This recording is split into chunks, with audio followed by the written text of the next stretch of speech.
road in the Mountain West. Oh, yeah. I mean, you look at the numbers and stuff. You guys would say, "Oh, this will be an easy trip over there." What are your thoughts on going over to CSU?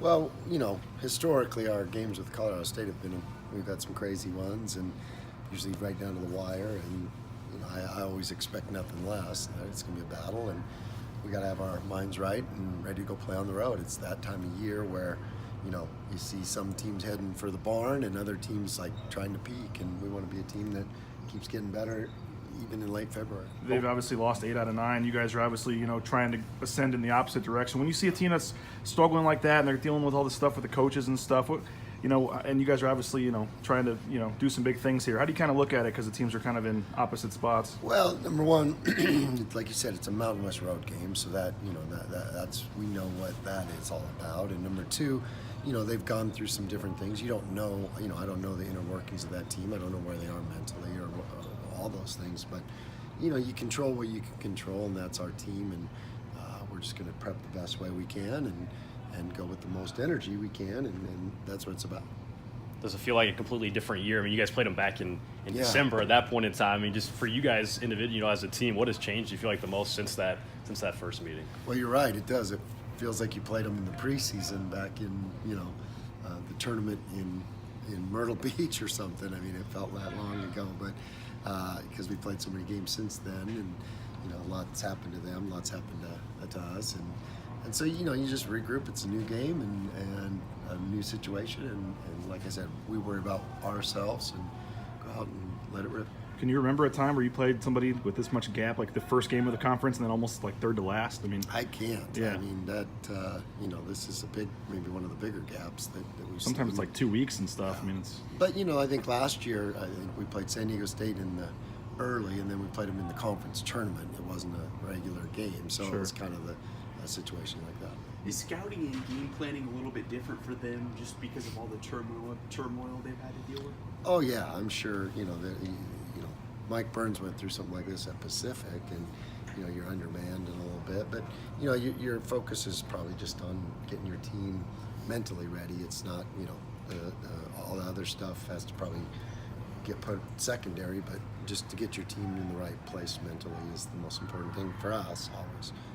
Heard a lot about these guys like liking each other off the court and stuff in the bond. We heard it going back before the season, and it sounds like that really is the case with this group. I know you don't like to compare teams and stuff, but where does the off the court kind of bond and wanting to play with each other with this team kind of compare to some of the other teams you can remember? Yeah, we've had good chemistry here on the court, and but like you said, this might be the team that fits together the best and cares about each other on and off the court.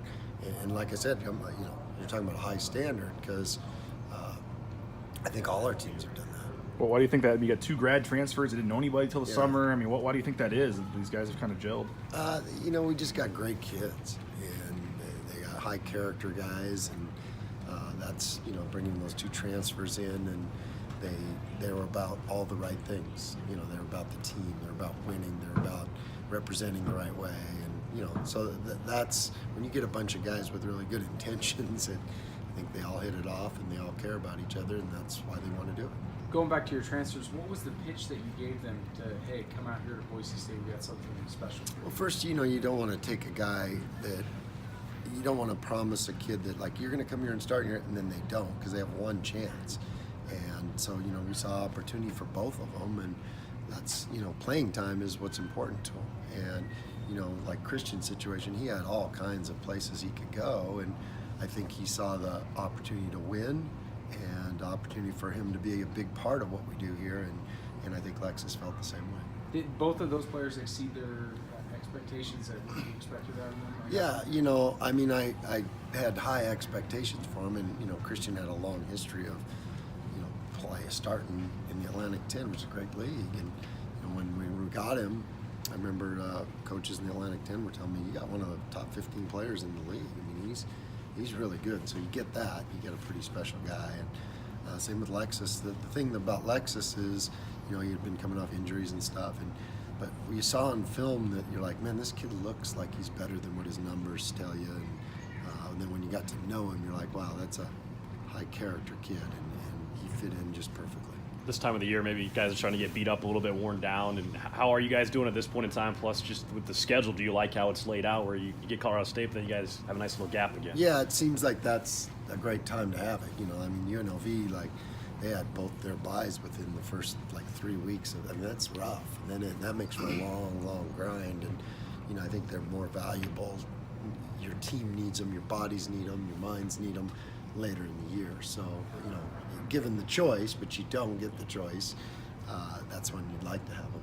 Chris was saying after the game, you know, one of the reasons, you know, because they like each other so much, they just kind of said, forget about the bubble and all that. Let's just go out and play these games. What did you say something to them about that, or how did you kind of notice we had a lot of talk about where we are, and you know, everybody was kind of devastated by that week, and it's a tough week, and that's sports. You just got to bounce back, and you got to be able to, you know, you got to be able to keep competing, and that's I think that was the biggest focus. And you know, we talked about some other things about this team too. Is that a worry as a coach, where you know you tell them, you know, keep the blinders on, whatever, but they have social media, they, you know, read stuff, and there was so much put on that, you know, Nevada game, and for people like us, whoever, saying, oh, they have to win the tournament now, they have no chance. I mean, is that a worry as a coach? You don't know which way it's going to go the last 4 games, or? Well, yeah, but you know, we talk about a lot of that stuff, and talk about, you know, our mindset as a team, and I think that's probably the most important thing.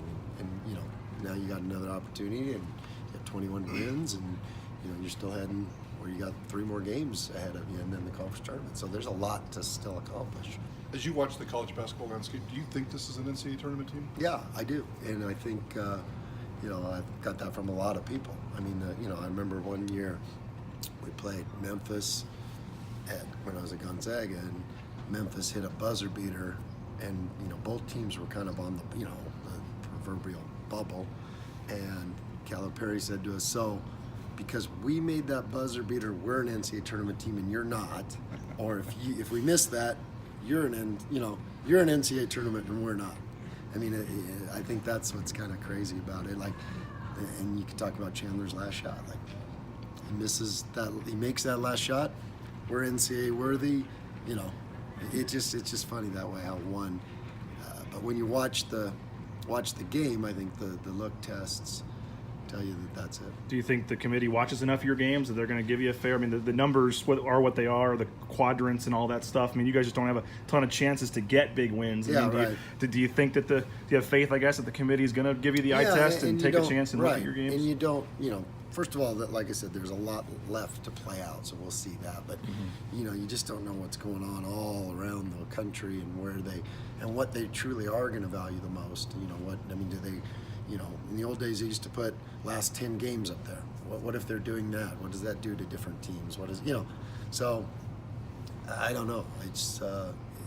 I don't know what's going to be the deciding factor when you're comparing 30 teams, and you know, they got to compare apples and oranges and all kinds of different fruits. It's not just 2. It's like, oh, there's bananas. I mean, it's tough to compare all that. Do you see yourself like seeing if other bubble teams win or lose on a given night, or do you look at all how closely do you look at all that? First of all, I just watch a lot of college basketball, and you know, so, but I don't.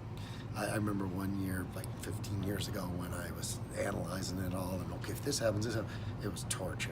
You know, I mean, it was crazy, and all the crazy stuff would happen. So I moved on from that. That's too much to figure out.